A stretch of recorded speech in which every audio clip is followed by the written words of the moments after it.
The Songhai Empire started as a small kingdom along the Niger River. In the 7th century, it was known as the Kingdom of Gao and was under the control of the Ghana and Mali empires. But in the 15th century, it grew into an empire. At its zenith, Songhai included parts of what are now the countries of Niger, Mali, and Nigeria, surpassing the Ghana and Mali empires in terms of territory. The Songhai Empire began in the 7th century in a place called Kukia. This happened when the Songhai people mixed with Berbers who were led by a leader named Za al-Yaman. These Berbers had left North Africa to avoid being taken over by the Arabs. This mix of people led to the creation of the Diop dynasty. The first capital city was in Kukia, near what is now Gao in Mali. Around the year 1010, the leaders moved to Gao and became Muslims. In Gao, you can still see old marble stones on some buildings. These stones were originally from Spain, had Arabic writing on them, and were made near Almeria in Andalusia, also known as Moorish Spain. They were then carried all the way across the Sahara Desert to the Songhai court in Gao. Incredibly, the oldest of these stones is from the year 1014. From these roots, around the year 1000 AD, the Songhai started gaining prominence under the leadership of King Cheikh. A crucial milestone in their narrative is their adoption of Islam, which offered more than spiritual guidance. It became a catalyst for forging bonds with the flourishing Islamic trade networks across the Sahara. However, in 1325, the ambitious rise of the Songhai met a roadblock. The expansive Mali Empire, the titan of West Africa, absorbed them. Songhai became independent again under the rule of Ali Khalin, later known as Sunni Ali the Great, from the Sai dynasty. He fought against the Fulani and Tuareg people, and also against Muslim scholars in the holy city of Timbuktu. Sunni Ali tried to keep his kingdom's culture, which was not Islamic. Sunni Ali's reign was a successful sequel to the Songhai's previous setbacks. After Sunni Ali died in 1492, the Songhai Empire went through a short period of trouble, characterized by rapid successions. In 1492, coinciding with Columbus's arrival in the Americas, Askia Muhammad took the helm of the Songhai Empire. Under the leadership of Askia Muhammad, the Songhai Empire experienced a cultural and intellectual renaissance. Muhammad was not just a warrior king, he was a visionary, a man with an understanding that the true power of civilization lay not just in its military might but also in its intellectual prowess and cultural richness. His greatest achievement was in recognizing the profound value of education.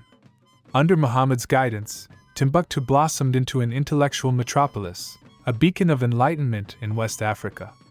He drew scholars from far and wide, transforming the city into a nexus of cultural exchange and scholarly discourse. The Sankor Mosque in Timbuktu, under his patronage, became more than a place of worship.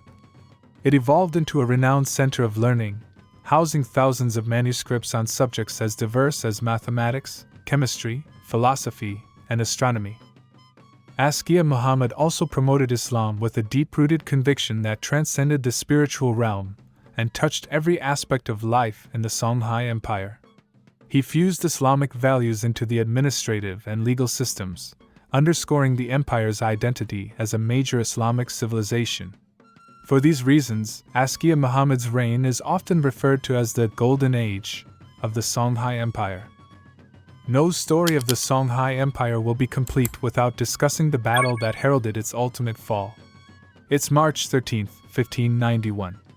The day when the sun rose to an unusual symphony of clanging armory and tense whispers of warriors, in a place near Tondabi, in modern-day Mali. This day would mark one of the pivotal points in African history, the Battle of Tondabi, the clash between the Songhai Empire and the Saadian dynasty of Morocco. The army of Moroccan Sultan Ahmed el-Mansur was led by Yuter Pasha, a mercenary from Iberia, now known as Spain and Portugal. Armed with the deadliest technology of that time, arquebuses, he and his men stood ready to snatch the reins of the Songhai Empire.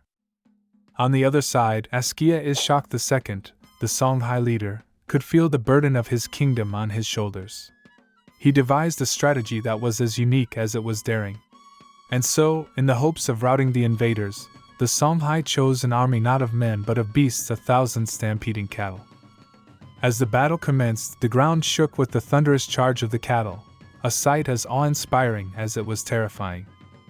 The Songhai hoped the charge would sow chaos in the enemy ranks. However, the tides of war are unpredictable and cruel. Instead of intimidating the Sadians, their arquebuses made quick work of the beasts. In an ironic twist, the carcasses of the fallen cattle ended up providing an improvised fortification for the Moroccan gunmen, leaving the Songhai in disbelief. The Songhai warriors, although valiant and determined, were ill-equipped against the deadly rain of bullets. The disparity in weaponry became tragically evident as the Moroccan arquebuses tore through the Songhai ranks. The defeat was crushing for the Songhai Empire, signaling the beginning of its end. The last independent leaders of Songhai had to pledge loyalty to the Moroccan leaders. The empire broke into many smaller areas. In Timbuktu, the Moroccans put a leader in charge who only had power in the city itself. Like the Niger River, the empire had its ebbs and flows, yet each wave, whether ascending or receding, left an indelible imprint on the sands of time. Indeed, the sun set on the Songhai Empire, but not before it had blazed a trail of glory across the pages of African history.